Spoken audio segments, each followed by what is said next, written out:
And I looked at her and I was like, I don't think you have it in you to film at the airport. I was like, I know you want to murder me right now. Rachel Bourne and Lydia Wu are HR content creators who collaborated on daily conference recaps at Unleash America. What they discovered about content creation is going to surprise you. Your brain is running on dual channels at all times. Like one channel, you're absorbing the information that's happening. The other channel is going like, is that going to make a good B-roll? How do I translate this into content? I used to watch like my favorite YouTubers and they would talk about being burned out and like always on, and I'd be like, oh, the YouTuber's tired. And it really is. It takes a lot longer to create these things. But behind every polished conference recap lies a chaotic reality. How unaware people are of the fact that there is a camera and the film set going on.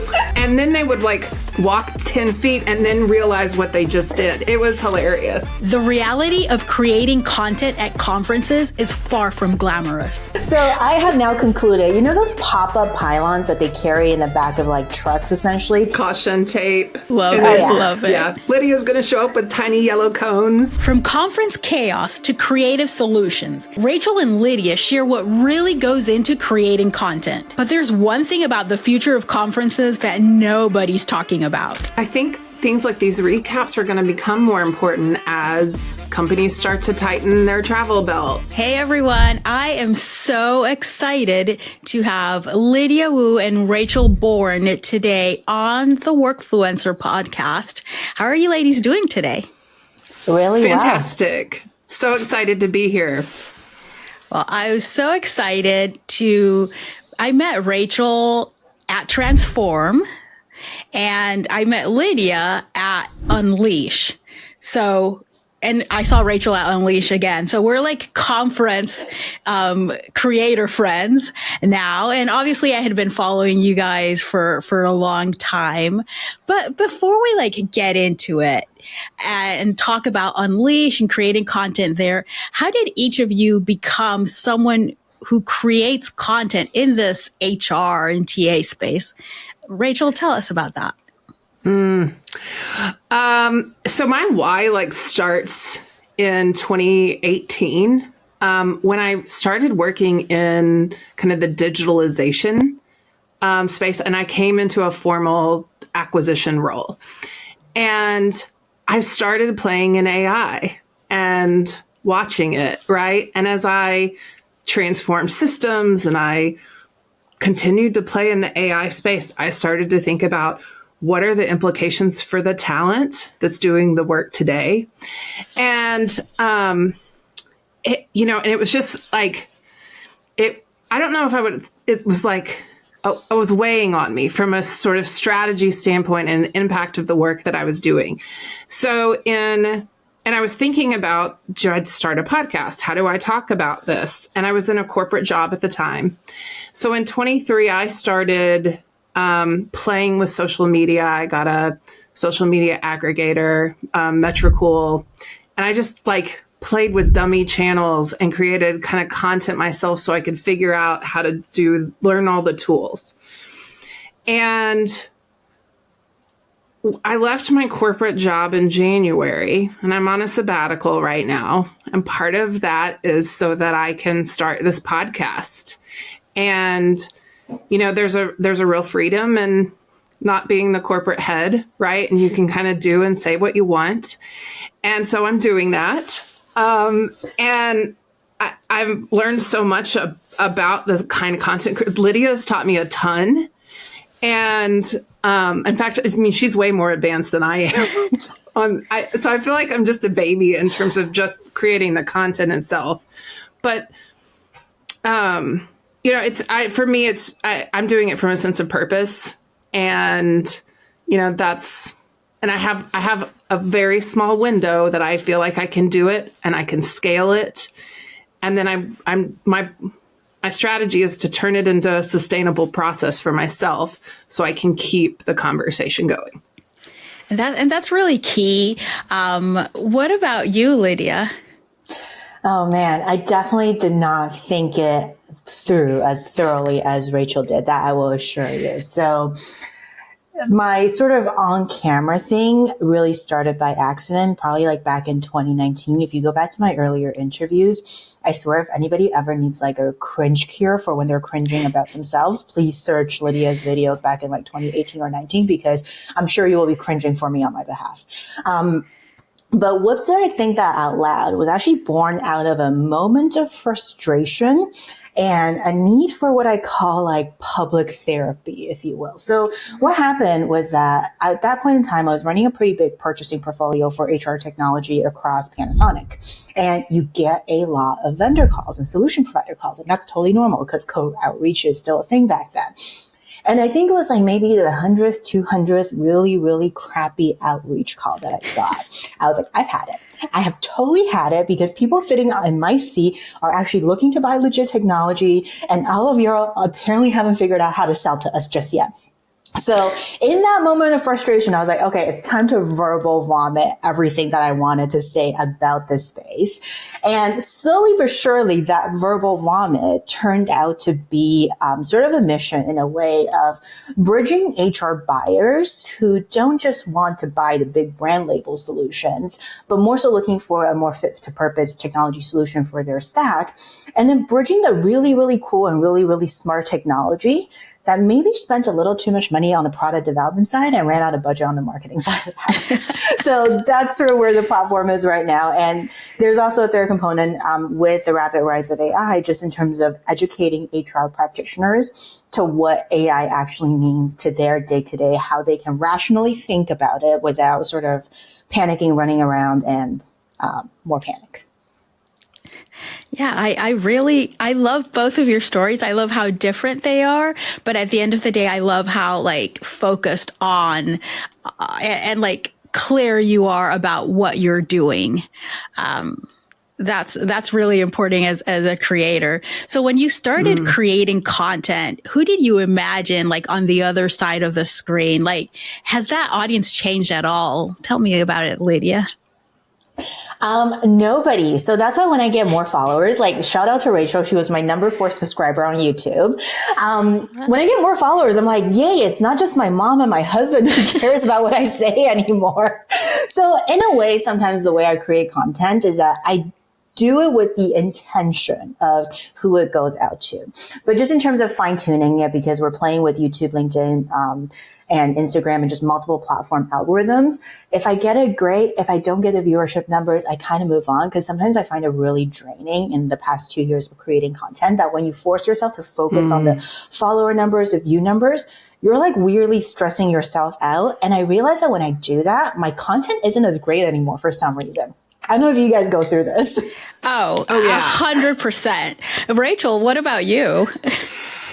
Well, that totally resonates with me, Lydia. So I love to plan. Most people will also tell you she'll throw that plan out the window as quickly as she made it. But I'm early starting. I'm very planful. I had a full brand document. You know, I shared it with my husband who does my video editing. And he was like, well, that was very thorough. And, you know, but I was like, well, I need you to see where I'm coming from and, you know, the kind of people that I'm trying to help with my message. So I was very planful, but I will tell you, sometimes I still noodle on it. Is it too broad? Do I need to niche down, as they say, but like get a little more specific? Because what I'm really doing is this HR insider that's translating the future of work to the people who are being affected. And that's it's a really big segment. Maybe I need to translate to HR. It's just one thing I keep noodling on. And I like, Rhona, you know, even with your recent evolution, I mean, I think you always continue to question that, right? Hey, have you subscribed? Let's fix that. It's the easiest way to support this show. Oh, yeah, that's what I was going to say. 100%. It's like, this time I did like listener avatars and things like that, because now that I've been doing it longer, I know that when I talk to sponsors, they want to know these things. But it evolves, it changes, and it will always change. And what I tell people is like, it's literally okay. So this questioning of stuff, and like, as you put content out there, I found that you start realizing like, okay, this is what's resonating. This is what people like. And that really shapes it. Like, has it been the same for you guys? I have a third category. So this is what people resonate to. This is what people want to hear more of. And then my third category is stuff I just have to like get out there because I know people are thinking about it, but they're just not saying it out loud. So I need to give them a little platform to kind of have that conversation. Yes. Oh, that's a really good point. Yeah, that's a really good one. And I like it. And I'll add a fourth one. I like how we're doing this. I'll add a fourth one. Things that I want to talk about because everyone's always saying only talk about what your people want and stuff like that. But it's like, if I'm going to do this full time, I have to like what I'm doing. And it got to a point, and that's really why I rebranded to Workfluencer, because I looked at it and like the episodes that were about content creation and talent attraction and things like that, which I've always been interested in, were the episodes that I was so excited, and you can see the difference in the interview. And the other episodes, a lot driven by like what sponsors wanted and things like that. Although they were very interesting, amazing guests, I didn't want to do them. And like, for me, for the content to work, it has to be something that I want to do. So that's my fourth category on that one. I was telling someone the other day that this is in some ways maybe the most selfish thing I am doing because like I'm just putting smart and incredible, accomplished people on a podcast and I'm learning from them. You know, I mean, it's like the best thing I could possibly do. Oh, totally. So a couple of days ago, I hosted Chris Taylor, Share Services, PayPal, super incredible and super accomplished. And I was like, yeah, you're sitting on my show for like an hour, but basically I just got an hour worth of mentoring session from you. So we're cool. That's so amazing. And like, yes, you have to like what you're doing.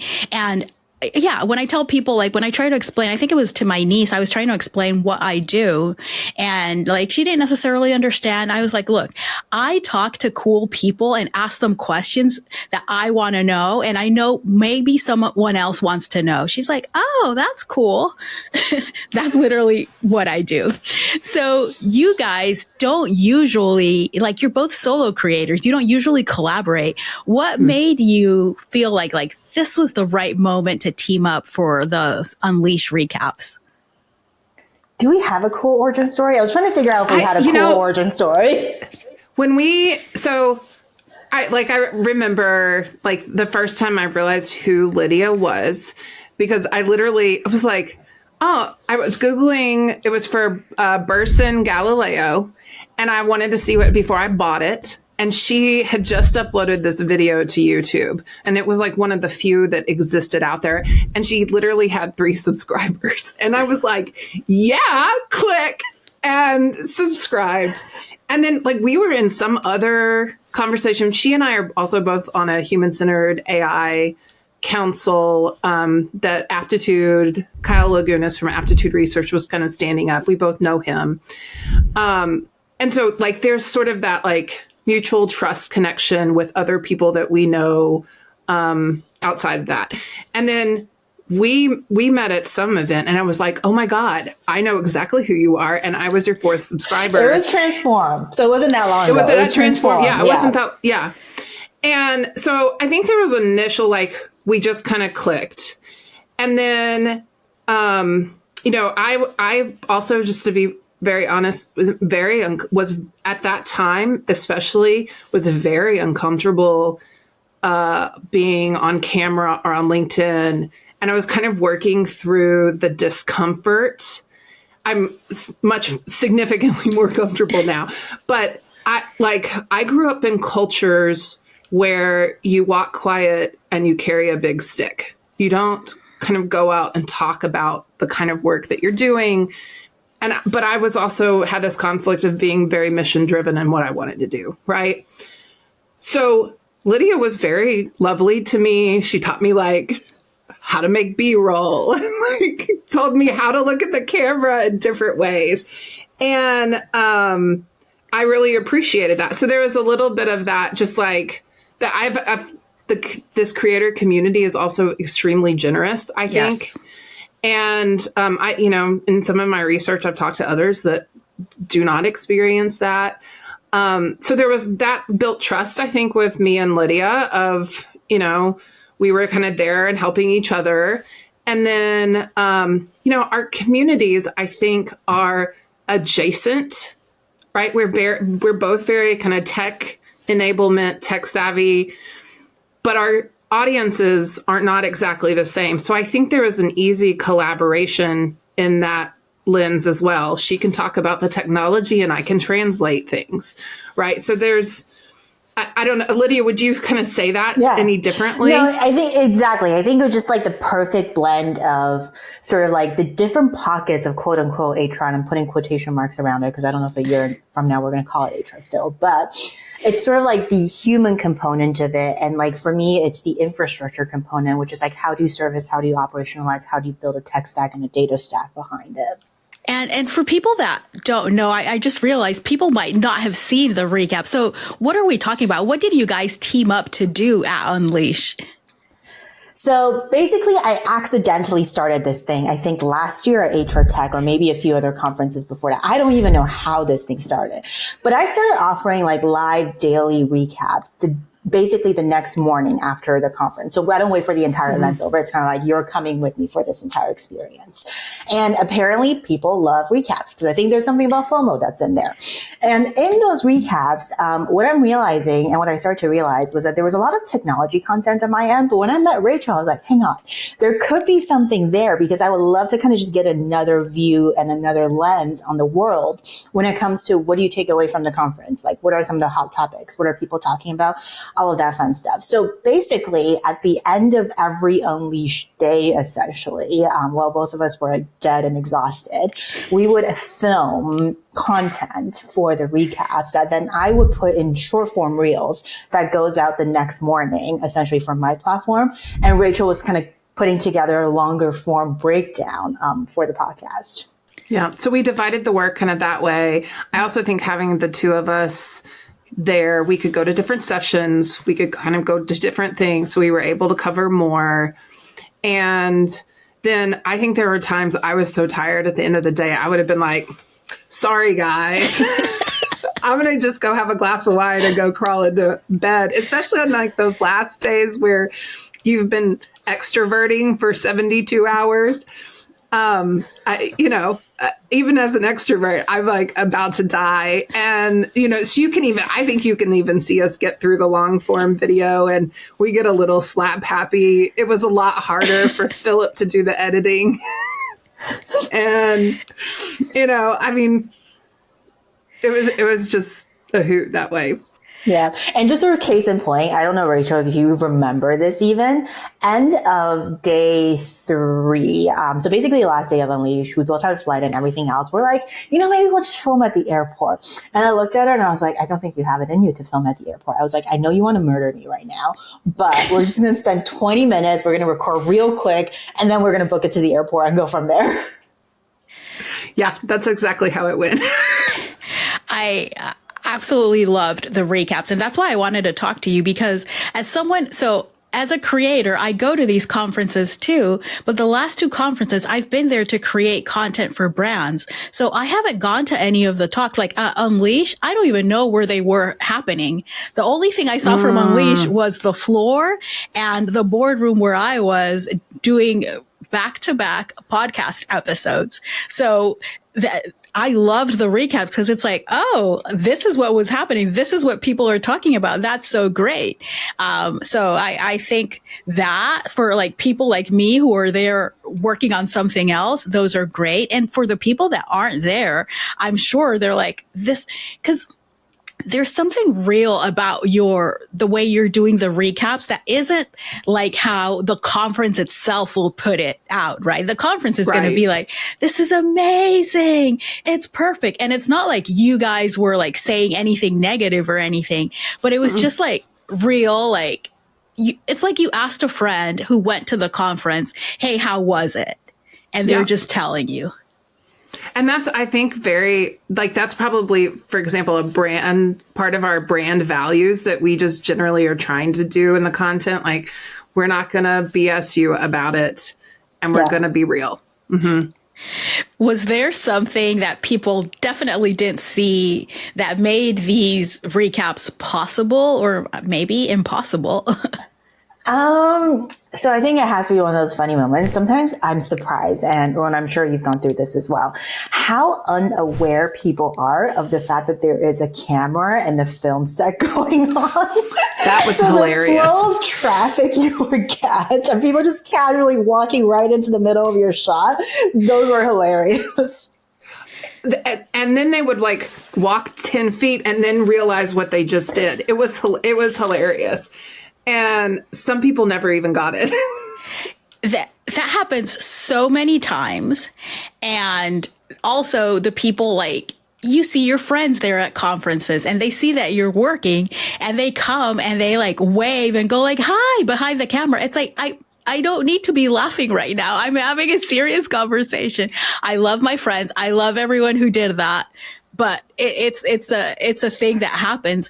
And also, I had this one happen. I'm not going to say at what conference, where someone accidentally walked into the frame. And then when they noticed, they walked back to say sorry. I'm like, no, let's stop this. So I have now concluded, you know, those pop-up pylons that they carry in the back of like trucks, essentially to kind of use as like road signs to say like, hey, there's a truck stop in the middle of the road. I might get a set of those and just kind of plop them all around my tripod next time, just in case. Caution tape. Love And it. then- Love it. Yeah. Lydia's going to show up with tiny yellow cones. Orange. Those I'm going for neon orange. We're sticking yeah. out this time. That is amazing. And if you do it, I will 100% go get some behind the scenes footage of that, like what it takes. Well, I will say though, Rhona, like I think things like these recaps are going to become more important as companies start to tighten their travel belts and their, development. So, the in-person thing, I'm actually even questioning some of the attendance levels. That I'm worried that that's even showing up already.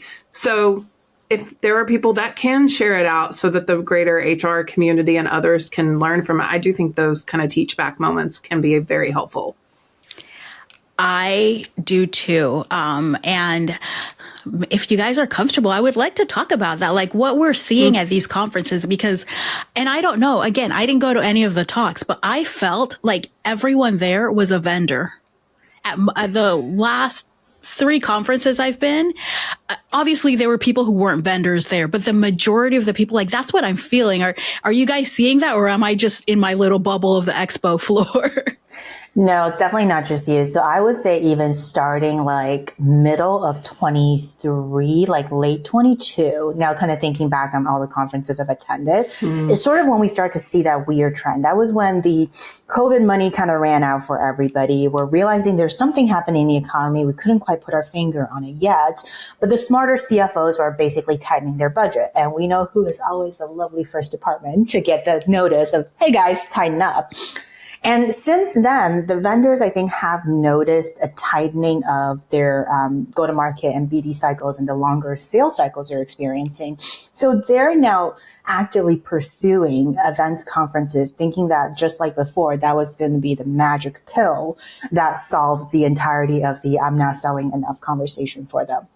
And that was just like a weird downward spiral cycle that we got into, I would say, for a good period of 1.5, 2 years roughly, where you see the investors who put money into the vendors during the COVID era or the sort of early 2020s demanding to see an ROI that they were presented, and the vendors kind of coming in and saying, oh crud, we've got to sell. And then we started to see the downside of that at conferences, which is like you have a lot of sellers, and then the buyers are now kind of going like, okay, this is annoying. Like, you're literally just coming after me for my dollars. What about me as a person? What about what I want? What about my challenges? What about me as a human, essentially, in this space? So then they're like, okay, the buyers are pretty much kind of having the conversation like, I don't know, I don't love these conferences. They feel way too sponsored. They feel way too salesy. So now you're seeing that balance coming into play again of the vendors kind of going like, okay, maybe that was a bit too much. So we've got to dial back. What do we do now? And then of course the buyers are still struggling with the, I don't have money and maybe I won't have a job in the next 6 months phase. So I think it's just challenging for everybody. And that's probably why we're seeing that weird imbalance that's happening. Well, I think you're also seeing like consolidation of decision makers as well as like, so there's fewer of them. They need to send fewer. The thing I was seeing also was just more senior folks as opposed to the new college graduate, which would commonly have had some development at these things. I'm not seeing that as much. I think it'll be interesting to kind of watch stuff that is happening through the summer. There are also, I think there's a more emerging conversational, more kind of like roundtable and dialogues events that have happened that I know I started engaging in 23. A lot of times those are invite only. And so I would like watch like RecFest or, Gartner Reimagine will be an interesting one. I think just to see kind of who shows up and where those go.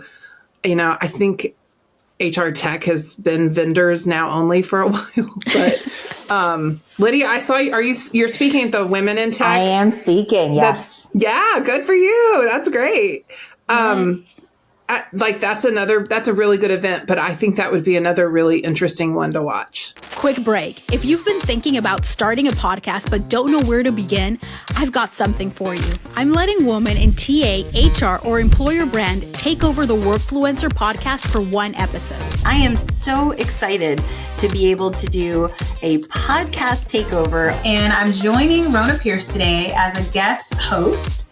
Rhona is the creator of the Workfluencer podcast. You get a behind-the-scenes look at how I plan and produce everything. I handle all the editing, and you walk away with a fully edited episode, social clips, and the audio to launch your own pod if you want to. If that sounds like your kind of test drive, head over to workfluencerpodcast.com to apply.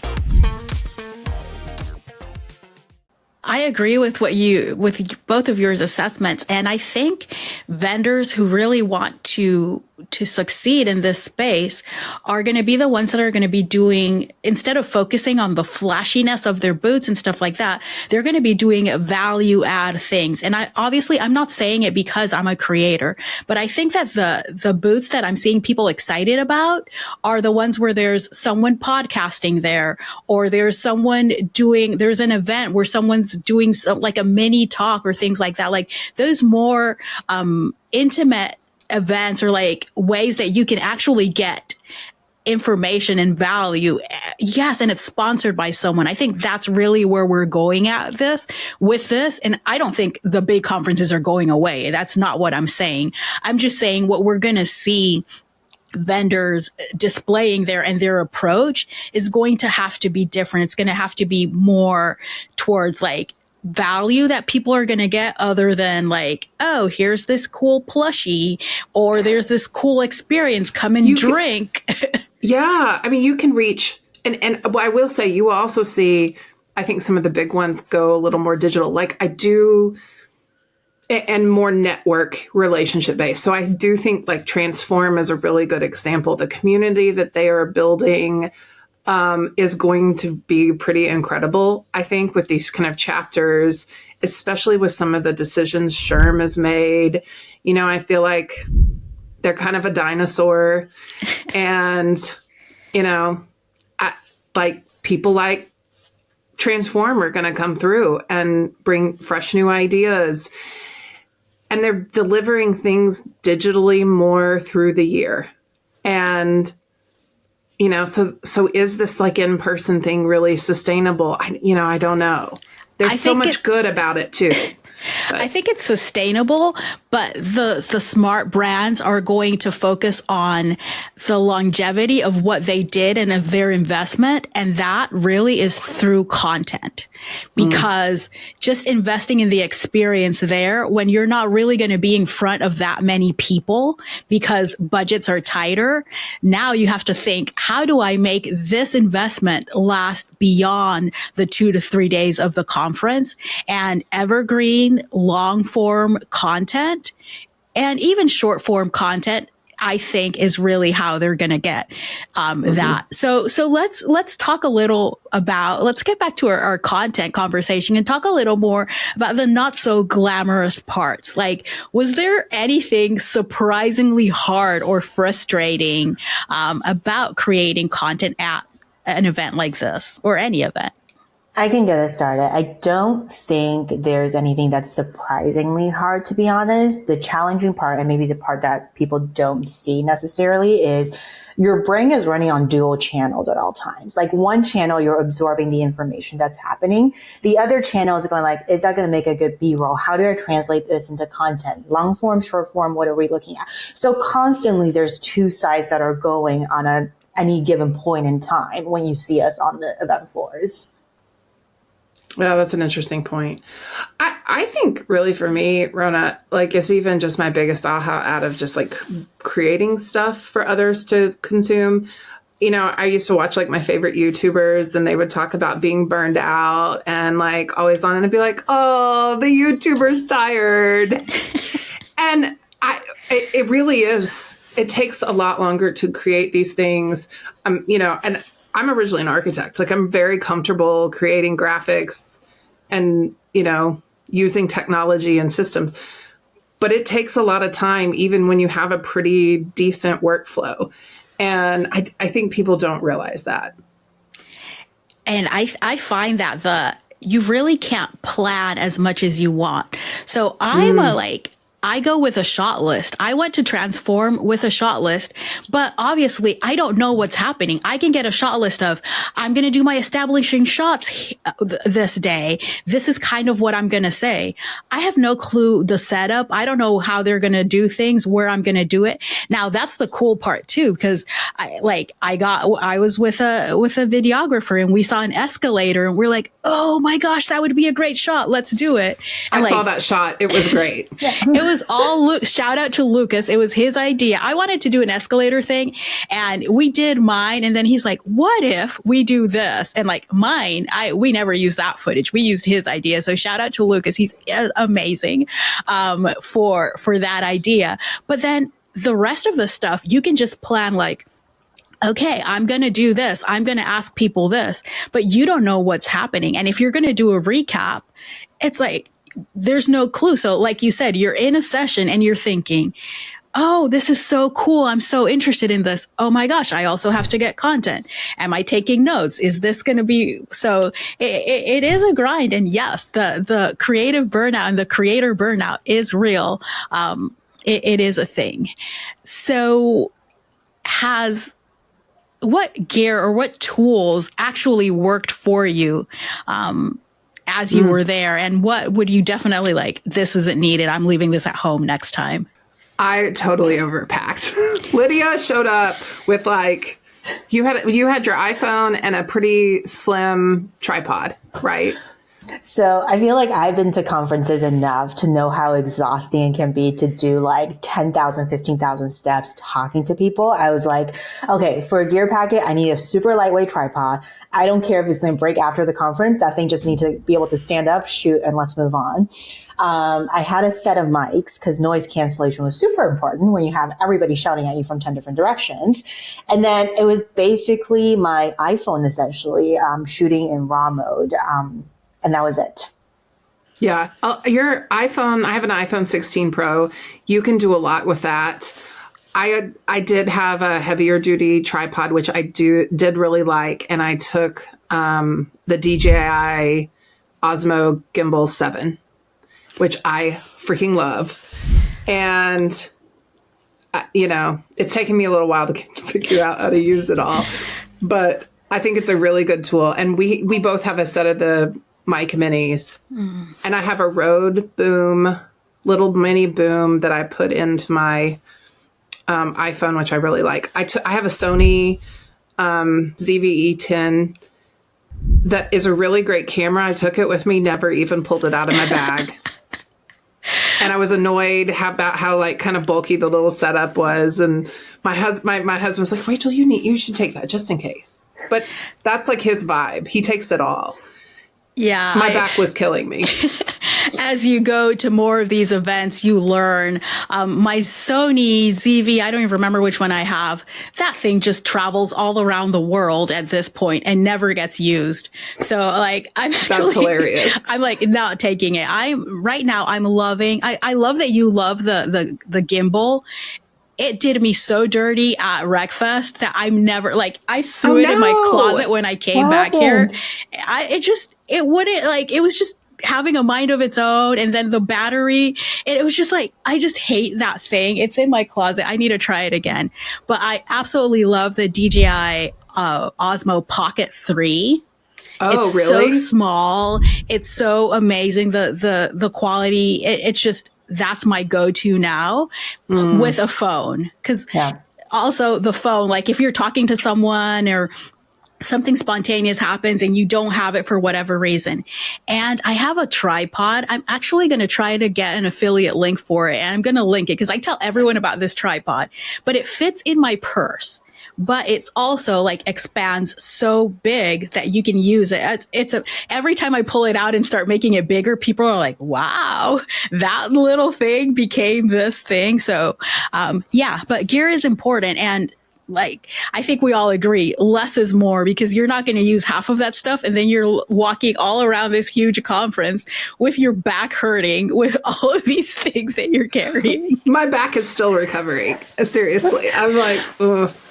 And I will say one more thing, though. It's like practice the setup. Because for me, the reason why I carry so little, the goal was if I can get us rolling in under 30 seconds equipment-wise, we're golden. Especially if you're just grabbing someone as they're walking by you on an event floor. It's really hard to be like, give me 5 minutes. Let me go figure that thing out. I'll be right back with you. You have a good strategy, Lydia. It's true. Almost anybody will talk to you if they don't have to wait. Yeah, no, that is also very, very good tip because that's super important as well. Because no one's going to wait. It's always going to be like, okay, I'll be right back. And you lost them. Oh, they're never coming back. Yeah. And they'll see someone say hi to them. They'll go do that while you're setting up. But the next thing you know, they're gone. Yeah. So how has creating content changed how you consume it in general? Oh, that's so interesting. Yes. I don't know, Rachel, if you have any thoughts on this one, but for me, I think Rhona, I might have shared this with you via email as well. When I used to watch videos, I'm like, oh, that's a cool video. That's a cool concept, la, la, la.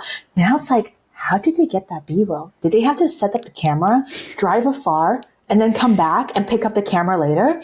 How did they know nobody was going to run away with their camera or their equipment while they shot that B-roll? It's that stuff that happens in your head subconsciously now after you start cutting videos and filming videos. That's a really good one. I also have a lot of appreciation for the people who like have the engine and they publish that newsletter every Monday or every Friday or whatever. I'm like, God, I need to call and get some like workflow mentoring because I haven't figured out the consistency yet piece. And that I think is one that it's one I'm going to try and tackle here in the next month is get the consistency going, the rhythm. But and then I would say, I feel like you also really need a video editor you trust. Oh, tell me about that. Well, and that's the thing. It's like you can mess up all you want, but having someone who understands where you're coming from, what you're trying to convey, and then, you don't have to go through and micromanage all of it is just a huge thing. I think that's actually the hardest part, finding a team in the back end that you can just dump stuff to and say like, hey, do you have this? Yeah. Oh, and as you guys know, I own and run a video content marketing agency. So having a team of editors, like that's the most important thing. Look, any other role in the company, and shout out to my team, I absolutely love them, and all of the roles are important. But my editors, I like anything they ever want, because finding people who like can understand your vibe, and I work with editors on my team, and like for this podcast I'm working with a different team, not my team, and just finding that person who gets you is such a valuable thing. And then having the systems, I'm also, I do a lot of content. I've been doing this for a while, but at Unleash, I actually went there to, as a guest host for Adam Posner's podcast, the Pausecast, and just seeing the behind the scenes of how he runs this. He's been podcasting for years. I was like, this was amazing. I was like, obviously I got paid for what I did, but I was like, I kind of would have actually done it for free if I would have known all that I was going to learn. I've learned so much. Like I was talking to Adam earlier this week or last week, and I immediately changed things on my flow of my podcast that have already made me pump out episodes faster. What did you, so tell me, like, what were your biggest ahas out of that? A lot of his planning and the way that he does. So I would spend a ton of time trying to figure out the topic. So it's like, okay, I want to talk to Rachel and Lydia. Oh, but what can we talk about? And I think I want to talk about this. And I would come up with the questions and stuff like that. And when I saw Adam, he literally asked people, what are the 3 things that you're passionate about talking about right now? That's the prep. People give you those 3 bullet points, and you guys saw that I did it here with you ladies. I asked, mine is a little more focused because my podcast is more about content. So but I was like, what are the 3 things that you are excited about or want to talk about right now? And then the prep is easier because now I don't have to come up with all of these questions and send it to people and the back and forth and stuff. It's just, these are the things that you said you wanted to talk about. This is kind of like how I'm thinking about the episode. And here we go. And then you don't have to send a ton of prep questions, but people still feel that they're prepped because they already know what they were wanting to talk about. That was the biggest one for me. Yeah, that's a really good one. Good nuggets there, Rhona. It's like all Adam. I was like, when I saw it, I was like, this is amazing. Why have I been doing it this way? It's funny when you just ask people, I always have lessons around that too. You go in with the assumptions and and you learn. And shout out to Adam. His, like, the way he runs his podcast, like, I absolutely know why he's been so successful and why he's been able to do it for as long as he's been doing it, because it's just a system, and it's just like, you can tell he's got his stuff together. The guests can feel it. Me as a guest host, I was able to feel it, like producer, everything. You're just, it's going to go well because it's planned, and it's like, and it's not this thing that's taking 20 million hours. It's just, this is how it works. This is what's done. And then the releasing of it's been amazing. I actually have to talk to him. I want to do a full episode of us talking about. Oh, that's a good idea. That. Yeah. I'd love to watch that. Yeah. So, what's next for each of you as creators? Is there like a format or idea that you guys have been itching to try? Like, what's next? I think Lydia and I are going to go global. We got our fingers crossed. There's some other things, truthfully, like internationally, we want to kind of do, and like some, cross-border pollination of things. We think, the American system doesn't always have it right, and we can learn from some other regions of the world, which I think would be really interesting for both of our audiences. I'm personally really working on those same kind of workflows. I'm really kind of unpacking the value of like a podcast network. That's one I talked to Lydia a whole bunch about. And well, good. Maybe you could do an episode on that for me too, Rhona. But because it really would be very interesting. Like, how does the model work? What's the value to me? Is that a way that I can kind of create my message to be more sustainable? Because, and if you're just starting out, this is kind of like the world's most expensive hobby in time and money, right? And so just kind of getting it more sustainable, I think, is really my focus overall. What about you, Lydia? I think on my end, it's really 2 projects that are coming up that makes you really excited. So number one, I pay for it so you didn't have to featured episodes, which completely go unsponsored. I really do enjoy filming these things because I get to grill technology as I would, except this time just in public, which is kind of fun.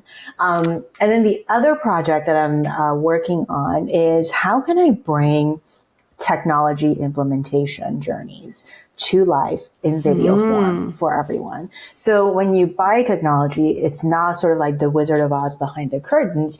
You actually get to see what is that implementation journey from signing of the contract all the way through to your data uploads, all the way to configuration and everything else in between. And you're looking at it from a lens of both sort of like a more senior person as well as a more junior person. So that's been like an idea that I'm noodling on, trying to see if there is anyone who might be interested in working together on that, because I also understand it takes a lot of courage on the vendors and the sponsors side of it, because you're basically putting your entire system and your entire platform out in the open for people to look at. But I love that. And maybe I can give you ladies an idea.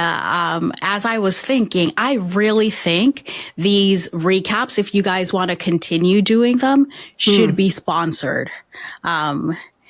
I have some ideas, and we'll probably talk about that offline, of who you could potentially pitch for these things. Because like I was saying, like sponsored ones, as long as like sponsored content doesn't mean you have to say what the sponsor wants, right? That's my thing. Right. Like sponsors understand that. I'm not going to say like, you're the best just because they're sponsoring me. But also I only work with people who I believe are the best. So, but on these recaps, you can definitely come from there's no real, thing that they can lose. It's just you giving the people that aren't there the recap, and your name and brand is on it. So everyone wants to watch these recaps. Oh, coming from this person. So I think that's a very sponsorable type of content that you ladies should explore. Well, thank you. I definitely think now that we have a proof of concept, we can, definitely look at that for sure. So shout out if anybody wants to sponsor us. We hit us up in our DMs, So, all right, it's time for a rapid fire segment that I like to call Vibe or Cringe, and it's the Trends edition. So I'm going to throw out some content trends, and I want you both to answer at the same time. Is it a total vibe, or is it straight up cringe? No middle ground, no overthinking, just gut takes. I knew you were going to do this to us. There's always a segment. All right. So, first one, remember at the same time, AI generated carousels with quote style thought leadership. Oh my God. Cringe. So cringe. Burn it. Take it out back and burn it. Yes. Agree. This propaganda I won't be falling for, and then a list of things that people are saying. No. That's just clickbait. No, cringe. All right. Unpopular opinion posts that are actually very popular opinions. Cringe. Hard cringe. What's the best one that I've seen on that one? Just complete side note. Like, unpopular opinion. HR shouldn't exist as a department anymore. And it's like, I can get on a pedestal or like my little soapbox and just have a 2-hour debate on that topic. Yeah, and it's just like the most random and ridiculous. It's like, why? Yeah. Like, who is this helping? What are you doing? This is clearly like unpopular opinion. I had nothing to post today and I want to go viral. Like, just go ahead and say that. We're such haters. Everything's great. We're just here for authenticity. That's all. Yes. I hate to say we're here for authenticity. But honestly, people are sitting at their computers thinking it. I'm sorry. Yes. And we're just saying it. All right. Next one. I'm not posting much lately because I'm focusing on my business posts. I'm okay with that. Cringe. Vibe. But tell me what your business is and what you're doing, because that's cool. yeah, exactly. Yeah, like yes, use the post for something, not just to me those look like I had nothing to post and I felt like I needed to post, so I'm posting, and it's like, why are you bothering our feed with this? All right, next one, crying selfie posts. Oh, no. You know what? Maybe it depends on the platform. Platform and person dependent. Like genuinely, if there's a reason for it and if you needed help and you're reaching out for help regardless of platform, yes, absolutely a vibe. Like people are here for you. If you're doing it going like, oh, I'm so grateful, look at my business, blah, blah, blah, blah. Yeah, like get out of my feed. If you had to set up your camera in order to cry, the answer should be no. Yes. Love that one. Yes. If you had to set up your camera in order to cry, looking at you, still remember that CEO who laid off his employees and cried on camera about it. We don't care. Now, okay, last one. Candidate red flag posts that are just personal preferences disguised as a universal truth. I think there's a lot of recruiting hate content that gets clicks, and I think the whole genre is cringe. Yeah, I would say cringe for me as well, because the amount of unconscious bias that goes into that list, like from where I come from and my context, I kind of take offense to that, like the lack of empathy in some of these posts. Yes. Yes. And it's always, to me, I always get the feeling of, do you realize what you're saying about yourself with this post? Like, and I'm talking about the post. It's like, oh, if your resume file name is this, that's the one this week. Or if you use a Hotmail email address, or it's like, really? Things I have, you know how many resumes I've read in my life as a recruiter? I don't even remember what the file name was. Who cares? Yeah. Yeah. Agree. And then I think as a response, we in this space, especially those who create content for job seekers, have a responsibility, because looking for a job is one of the most vulnerable, and important moments of your life. And there's enough happening already. You don't need this extra advice, quote unquote, that's not really relevant. For sure. And I think it goes back to what I always tell people when I used to be practicing HR, which is every decision you make, everything you put out there, livelihoods are at stake. You can't take that lightly. And I think on the content creation side as well, it's almost like livelihoods are also at stake. You can disagree with someone. You can feel whatever way you feel in your inner voice, but you still have to respect their hustle at the end of the day, even if they're hustling on a hot email address or whatever it may be. Amazing. I've enjoyed this conversation so much. I knew I would. How can listeners connect with each of you? So I'm at www.theshiftshow.net and YouTube, anywhere you get podcasts. I'm going to be doing more video that just doesn't really lend itself to just audio as well. So I'll be posting some other YouTube things here in the near future. I finally have a website going. So www.whoops.did-I-think-that-out-loud.com. But I am also on YouTube, Instagram, and LinkedIn as well. Amazing. And I'll add all of those links to the show notes. Thanks again for this conversation.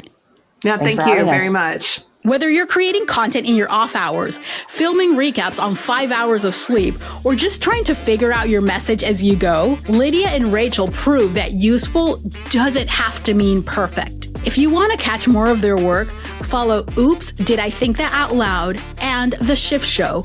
I'll drop the links in the show notes. And if you try filming a recap after this, I want to see it. Tag me, DM me, send it by carrier pigeon. I'm serious. And don't forget to leave a 5-star review. Reviews help other listeners find us. Workfluencer is produced by Perceptible Studios. Learn how we can help you show up confidently on camera at perceptiblestudios.com. I've got more episodes coming your way soon with creators, builders, and the people who are reshaping how we talk about work. Hit follow so you don't miss it. Thanks for watching, and I'll chat with you next week.